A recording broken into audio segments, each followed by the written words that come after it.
புதுக்கோட்டை மாவட்டம் மலையூர் அருகே டாஸ்மாக் கடை அருகே இருசக்கர வாகனத்தில் நின்று கொண்டிருந்த 20 வயது மதிக்கத்தக்க முருகேசன் என்ற இளைஞரை மர்ம நபர்கள் வெட்டி கொண்டனர்.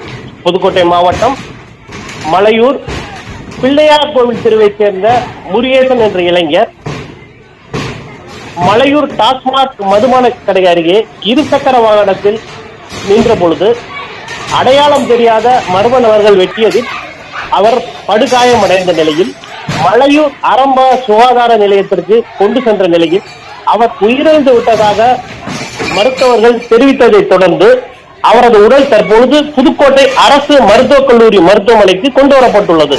முன்னெச்சரிக்கையாக நடவடிக்கையாக புதுக்கோட்டை அரசு மருத்துவக் கல்லூரி மருத்துவமனை முன்பு பாதுகாப்பிற்காக காவல்துறையினர் குவிக்கப்பட்டுள்ளனர். தற்பொழுது காவல்துறையினர் முருகேசனை அருவாளால் வெட்டி படுகொலை செய்த நபர்களுக்கும் இவருக்கும் ஏற்கனவே முன்விரோதம் உள்ளதா அல்லது வேறு ஏதேனும் காரணம் உள்ளதா என்பது குறித்து பல்வேறு கோணங்களில் போலீசார் வழக்கு பதிவு செய்து விசாரணை நடத்தி வருகின்றனர்.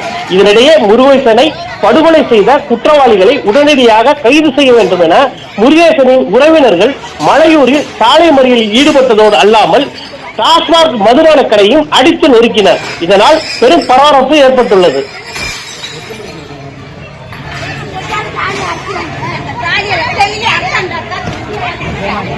சாப்பிட்டா